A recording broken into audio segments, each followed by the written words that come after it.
Hey everybody, for this lesson, we're going to talk adding fractions. So for understanding adding fractions, we first need to understand what an equivalent fraction is. So an equivalent fraction is just a fraction of equal value.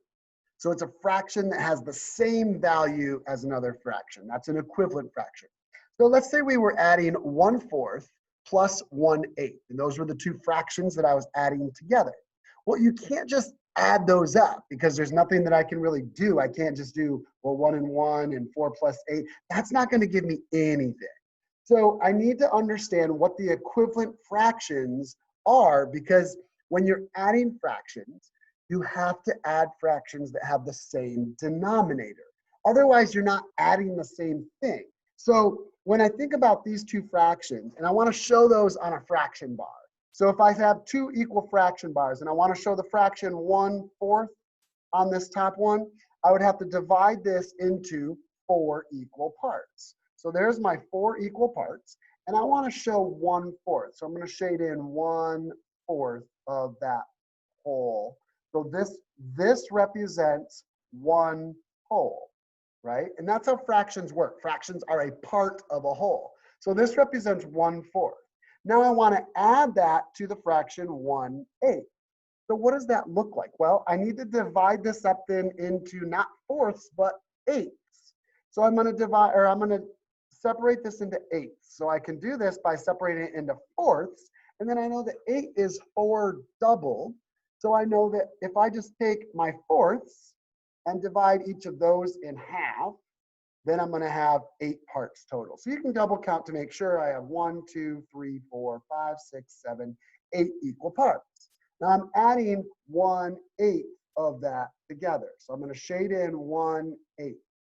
So this represents 1/8. Well, how do I add those together? How do I combine those? Because that's what I'm doing when I'm adding these two fractions, 1/4 and 1/8.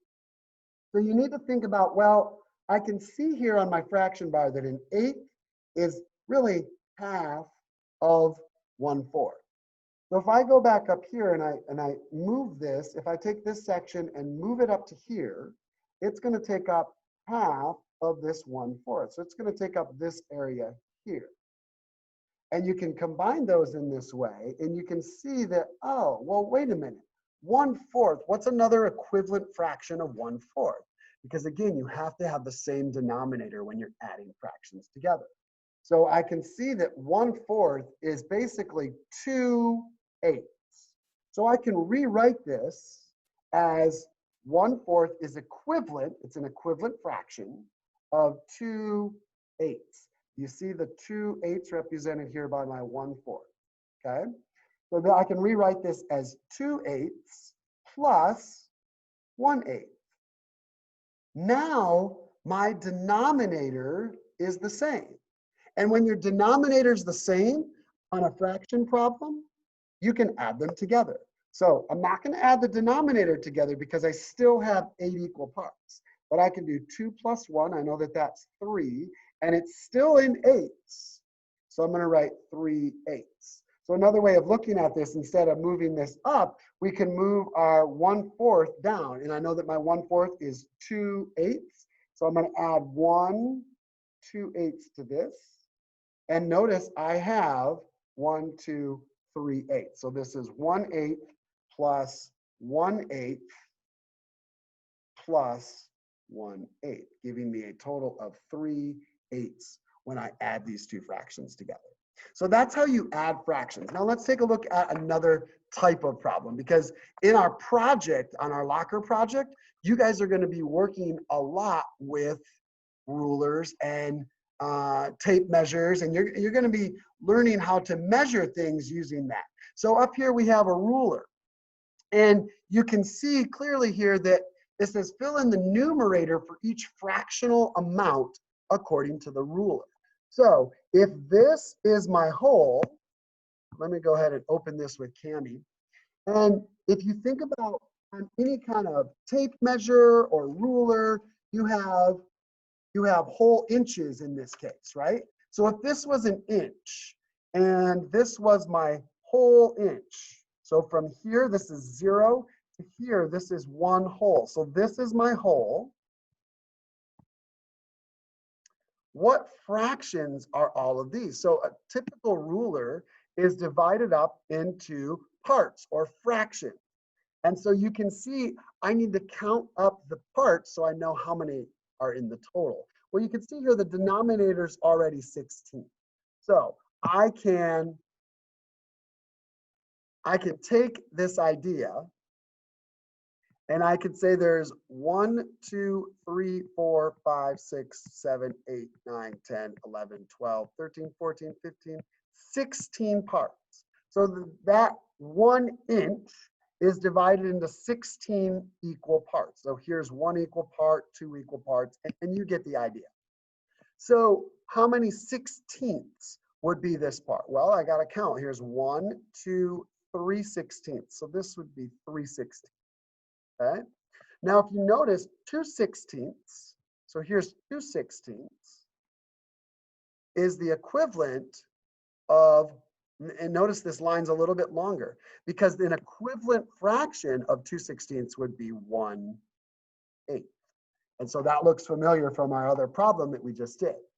And so if I look at these and I could say, well, this is 3 16ths. So here's 4, 5, 6. Okay, this is 6 16ths.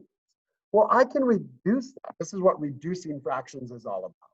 So 6 16ths, and I look, oh, well, this, if I go to a different color here, I can see that, look, this is divided into 1, 2, 3, 4, 5, 6, 7, 8 equal parts. So that means each one of these lines must be an 8. So each one of these lines is an 8. So if I am on the second, so here's 1, 2, I'm sorry, the third, this is also 3/8. So 6 16ths is equivalent to 3/8. So you can see how having the same denominator will help you when you're adding and subtracting fractions. And of course, if I get to 4/8,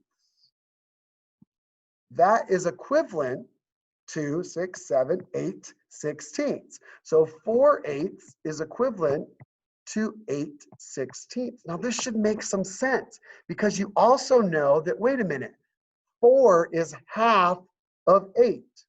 So if 4 is half of 8, that means this mark is 1/2. Well, 1/2 is equivalent to both of these fractions, 1/2.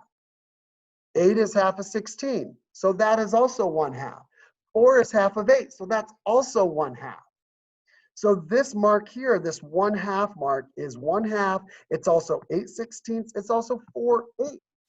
And you can come up with any number of fractions that would be equivalent to 1/2. And so if this is 4 16ths, then that means this is 5 16ths here. And then we're going to go to this one. Now, ooh, this one's a little bit trickier. So this one we have 8s, and it's 1, 2, 3, 4, 5. It's 6/8. But also, notice the line, and notice how the line's a little bit different. So you have this height of the line here and here. So you have this section, this section, this section, and this section. Oh, it's divided into fourths. So how many fourths would this line be? Well, here's 1/4, 2/4, 3/4. So this is also equivalent to 3/4, which is how many 16ths? Well, let's see. Wait a minute. There's 1, 2, 3, 4 16ths and 1/4. So what's 4 times 3? Well, that'd be 4. Here's 8 and 9, 10, 11, 12.